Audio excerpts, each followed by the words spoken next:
नमस्कार। गुलदस्ता से आज हम आपके लिए लेकर आए हैं जयशंकर प्रसाद की कहानी विराम चिन्ह। वाचिका है जया भट्टाचार्य। देव मंदिर के सिंह द्वार से कुछ दूर हटकर वो छोटी सी दुकान थी। सुपारी के घने कुंज के नीचे एक मैले कपड़े के टुकड़े पर सूखी हुई धार में 3-4 केले, 4 कच्चे पपीते, 2 हरे नारियल और 6 अंडे थे। मंदिर से दर्शन करके लौटते हुए भक्त लोग दोनों पट्टी में सजी हुई हरी भरी दुकानों को देखकर उसकी ओर ध्यान देने की आवश्यकता ही नहीं समझते थे। अर्धनग्न वृद्धा दुकान वाली भी किसी को अपनी वस्तु के लिए नहीं बुलाती थी। वो चुपचाप अपने केलों और पपीतों को देख लेती। मध्याह्न बीत चला, उसकी कोई वस्तु न बिकी। मुंह की ही नहीं, उसके शरीर पर की भी झुर्रियां रूखी होकर ऐंठी जा रही थी। मूल्य देकर भात दाल की हांडियां लिए लोग चले जा रहे थे। मंदिर में भगवान के विश्राम का समय हो गया था। उन हांडियों को देखकर उसकी भूखी आंखों में लालच की चमक बढ़ी, किंतु पैसे कहाँ थे। आज तीसरा दिन था उसे 2-1 केले खाकर बिताते हुए। उसने एक बार भूख से भगवान की भेंट कराकर क्षण भर के लिए विश्राम पाया, किंतु भूख की वो पतली लहर अभी दबाने में पूरी तरह समर्थ न हो सकी थी कि राधे आकर उसे गुरेरने लगा। उसने भरपेट ताड़ी पी ली थी, आंखें लाल, मुंह से बात करने में झाग निकल रहा था। हाथ नचाकर वो कहने लगा, सब लोग जाकर खा पीकर सो रहे हैं, तू यहाँ बैठी देवता का दर्शन कर रही है। अच्छा, तो आज भी कुछ खाने को नहीं? बेटा, 1 पैसे का भी नहीं बिका। क्या करूं? अरे तू इतनी ताड़ी पी कर आया है। वो सामने तेरे ठाकुर दिखाई पड़ रहे हैं, तू भी पीकर देखना। उस समय सिंह द्वार के सामने की विस्तृत भूमि निर्जन हो रही थी। केवल जलती हुई धूप उस पर किलोल कर रही थी। बाजार बंद था। राधे ने देखा 2-4 कौवे कांव कांव करते हुए सामने नारियल कुंज की हरियाली में घुस रहे थे। उसे अपना ताड़ी खाना स्मरण हो आया। उसने अंडों को बटोर लिया। बुढ़िया हाँ हाँ करती ही रह गई, वो चला गया। दुकान वाली ने अंगूठे और तर्जनी से दोनों आंखों का कीचड़ साफ किया और फिर मिट्टी के पात्र से जल लेकर मुंह धोया। बहुत सोच विचार कर अधिक उतरा हुआ एक केला उसने छीलकर अपनी अंजलि में रख उसे मंदिर की ओर नैवेद्य लगाने के लिए बढ़ाकर आंखें बंद कर ली। भगवान ने उस अछूत का नैवेद्य ग्रहण किया या नहीं, कौन जाने, किंतु बुढ़िया ने उसे प्रसाद समझकर ही ग्रहण किया। अपनी दुकान झोली में समेटे हुए जिस कुंज में कौवे घुसे थे, उसी में वो भी घुस गई। पुआल से छाई हुई टट्टरों की झोपड़ी में विश्राम किया। उसकी स्थावर संपत्ति में वही नारियल का कुंज, 4 पेड़ पपीते और छोटी सी पोखरी के किनारे पर के कुछ केले के वृक्ष थे। उसकी पोखरी में छोटा सा झुंड बत्तखों का भी था, जो अंडे देकर बुढ़िया की आय में वृद्धि करता। राधे अत्यंत मद्यप था। उसकी स्त्री ने उसे बहुत दिन हुए छोड़ दिया था। बुढ़िया को भगवान पर भरोसा था, उसी देव मंदिर के भगवान का जिसमें वो कभी नहीं जाने पाई थी।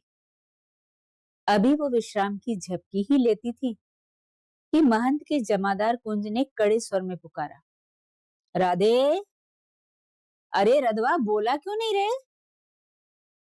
बुढ़िया ने आकर हाथ जोड़ते हुए कहा, क्या है महाराज? सुना है कल तेरा लड़का कुछ अछूतों के साथ मंदिर में घुसकर दर्शन करने जाएगा। नहीं नहीं, कौन कहता है महाराज? वो शराबी वाला मंदिर में, उसे कब से भक्ति हुई है? नहीं, मैं तुझसे कहे देता हूं, अपनी खोपड़ी संभाल कर रखने के लिए उसे समझा देना, नहीं तो तेरी और उसकी दोनों की दुर्दशा हो जाएगी। राधे ने पीछे से आते हुए क्रूर स्वर में कहा, जाऊंगा, तब तेरे बाप के भगवान हैं, तू होता कौन है रे? अरे चुप रे राधे, ऐसा भी कोई कहता है रे? अरे तू जाएगा मंदिर में? भगवान का कोप कैसे रोकेगा रे? बुढ़िया गिड़गिड़ा कर कहने लगी। कुंज बिहारी जमादार ने राधे की लाठी देखते ही ढीली बोल दी। उसने कहा, जाना राधे, कल देखा जाएगा। जमादार धीरे धीरे खिसकने लगा। अकेले अकेले बैठकर भोग प्रसाद खाते खाते बच्चे लोगों को चर्बी चढ़ गई है। दर्शन नहीं रे, तेरा भात छीन कर खाऊंगा, देखूंगा कौन रोकता है। राधे गुर्राने लगा। कुंज तो चला गया। बुढ़िया ने कहा, राधे बेटा, आज तक तूने कौन से अच्छे काम किए हैं जिनके बल पर मंदिर में जाने का साहस करता है? ना बेटा, ये काम कभी मत करना। अरे ऐसा भी कोई करता है? तूने भात बनाया है आज? नहीं बेटा, आज 3 दिन से पैसे नहीं मिले, चावल है ही नहीं। इन मंदिर वालों ने अपनी जूठन भी तुझे दी? मैं क्यों लेती, उन्होंने दी भी नहीं। तब भी तू कहती है कि मंदिर में हम लोग न जाएं। जाएंगे, सब अछूत जाएंगे। ना बेटा, किसी ने तुमको बहका दिया है। भगवान के पवित्र मंदिर में हम लोग आज तक कभी नहीं गए। वहां जाने के लिए तपस्या करनी चाहिए। हम लोग तो जाएंगे। ना, ऐसा कभी ना होगा। होगा, फिर होगा। जाता हूं ताड़ी खाने, वहीं पर सबकी राय से कल क्या होगा ये देखना। राधे ऐंठता हुआ चला गया। बुढ़िया एकटक मंदिर की ओर विचारने लगी। भगवान, क्या होने वाला है? दूसरे दिन मंदिर के द्वार पर भारी जमघट था। आस्तिक भक्तों का झुंड अपवित्रता से भगवान की रक्षा करने के लिए दृढ़ होकर खड़ा था। उधर सैकड़ों अछूतों के साथ राधे मंदिर में प्रवेश करने के लिए तत्पर था। लठ चले सिर फूटे। राधे आगे बढ़ ही रहा था कि कुंज बिहारी ने बगल से घूमकर राधे के सिर पर करारी चोट दी। वो लहू से लथपथ वहीं लौटने लगा। प्रवेशार्थी भागे। उनका सरदार गिर गया था। पुलिस भी पहुंच गई थी। राधे के अंतरंग मित्र गिनती में 10-12 थे। वे ही रह गए। क्षण भर के लिए वहां शिथिलता छा गई थी। सहसा बुढ़िया भीड़ चीरकर वहीं पहुंच गई। उसने राधे को रक्त में सना हुआ देखा। उसकी आंखें लहू से भर गईं।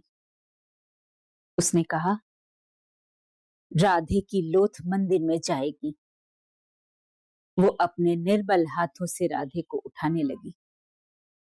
उसके साथ ही बढ़े मंदिर का दल भी हुंकारने लगा, किंतु बुढ़िया की आंखों के सामने ठहरने का किसी को साहस न रहा। वो आगे बढ़ी, पर सिंह द्वार की दहलीज पर जाकर सहसा रुक गई।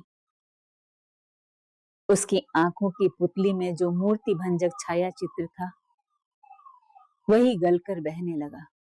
राधे का शव दहलीज के समीप रख दिया। बुढ़िया ने दहलीज पर सिर झुकाया, पर वो सिर उठा न सकी। मंदिर में घुसने वाले अछूतों के आगे बुढ़िया विराम चिन्ह सी पड़ी थी। अभी आप सुन रहे थे जयशंकर प्रसाद की कहानी विराम चिन्ह।